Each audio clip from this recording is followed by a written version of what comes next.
All right. So you know how it is when you really want to get to the bottom of something, but you don't want to like wade through tons of information just to get there. Right. So that's kind of the mission for today. Yeah. We're going deep into the Mahabharata. Oh, yeah. Love it. One of the greats. It really is.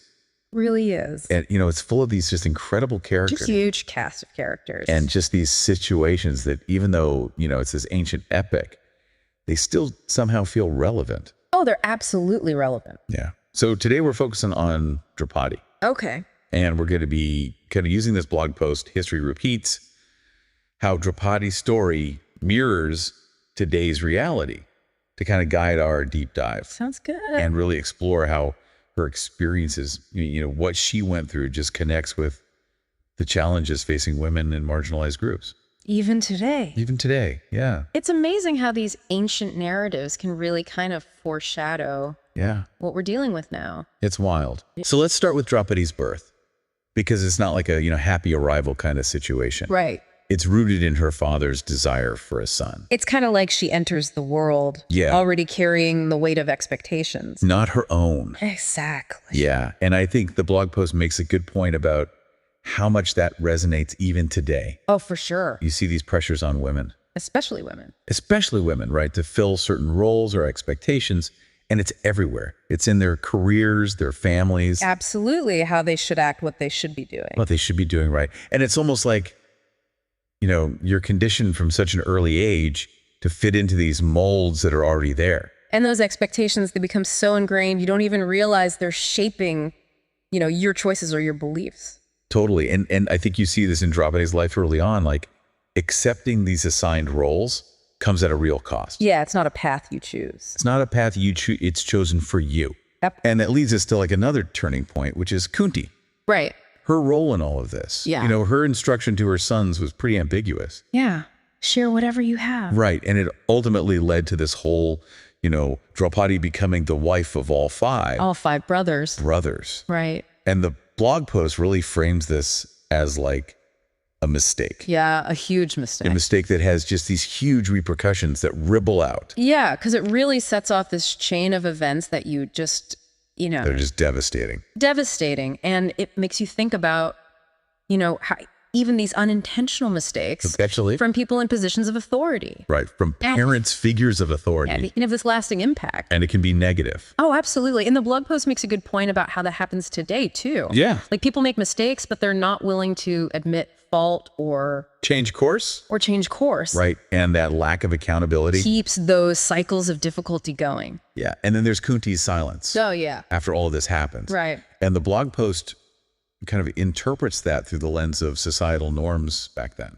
Makes sense. You know, where women's voices and choices just weren't given as much weight. Yeah. It wasn't malicious necessarily, Right. just reflecting the system. The system that was in place. That didn't prioritize women. Right. It makes you think like how much of that is still going on? Yeah, because even if things look different on the surface, there is still those subtle ways women are silenced. Right. Like unspoken expectations. Or fear of speaking out. Fear of the consequences. Yeah. Then we get to like the really difficult part, which is Draupadi's humiliation. In the Kuru court. Yeah, in the Kuru court. Right. But even before that, she's labeled Patiyawali. Yeah, the wife of 5 husbands.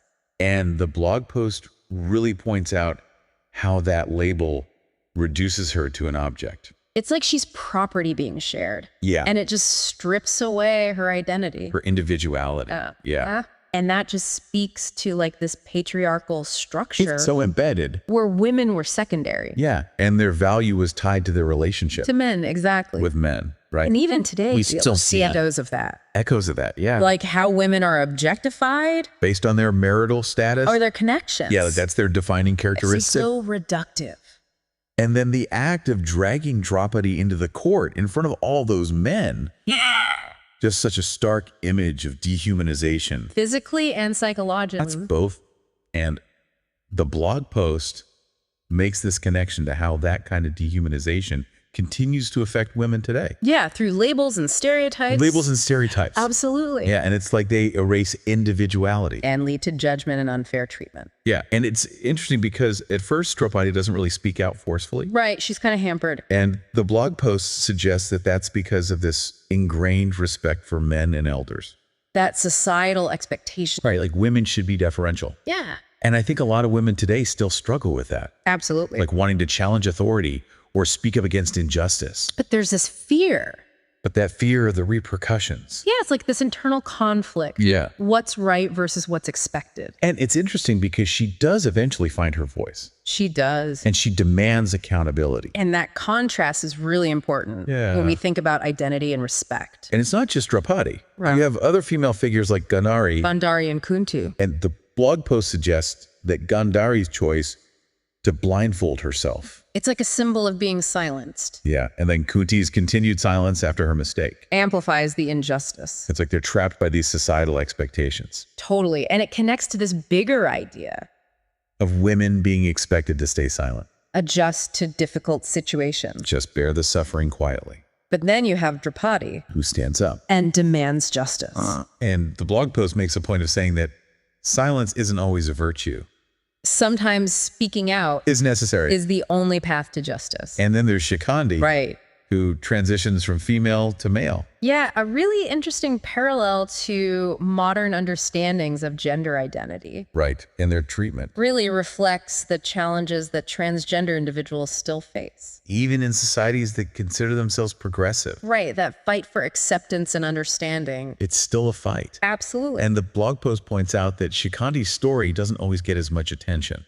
Yeah, it's like marginalized voices. Whether in ancient texts or today. They can be so easily overlooked. Yeah, and it makes you think, like, whose stories are we paying attention to? And whose are we missing? Yeah, and when we bring those marginalized voices to the forefront, we get a much richer understand the complexities of identity. Historically and today. Yeah. And I think the blog post concludes by saying that Draupadi's experiences show this burden of silence and marginalization that many women still carry. Absolutely. But it also makes a point about men. Oh, yeah.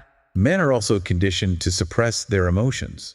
Not show vulnerability. Because of these rigid gender norms. It's like these expectations hurt everyone. They create this restrictive environment. For everyone involved. So it's like some key takeaways emerge, right? Sure. Draupadi's story. Yeah. It reminds us that staying silent in the face of injustice can be so dangerous. And it highlights this modern issue of victim blaming. Against women. And the pressure on men to suppress their emotions. Which creates this cycle. It just harms everyone. And Shikandi's story brings to light the struggles of transgender individuals. For acceptance. Exactly. And ultimately, the Mahabharata challenges us to think about what true equality really is. Right. Like a state where both men and women can be emotionally free and supported. Unburdened by these outdated norms. And the overarching lesson is that oppressive systems persist.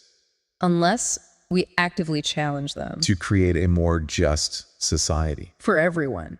And that's a really important message. It is. So we've gone deep into Draupadi's story. And the insights from this blog post, History Repeats. Right. And it's amazing how these stories... they provide such a clear lens. For understanding our present. Yeah. And on that note, here's something for you to think about. In what ways are you, maybe without even realizing it, contributing to or challenging the norms that perpetuate silence and marginalization in your own life and community? Wow. It's something to really think about. It is. And I think these ancient stories... they can provide a framework. For understanding our reality. And shaping a better future. For everyone. Absolutely. Thanks for taking this deep dive with us.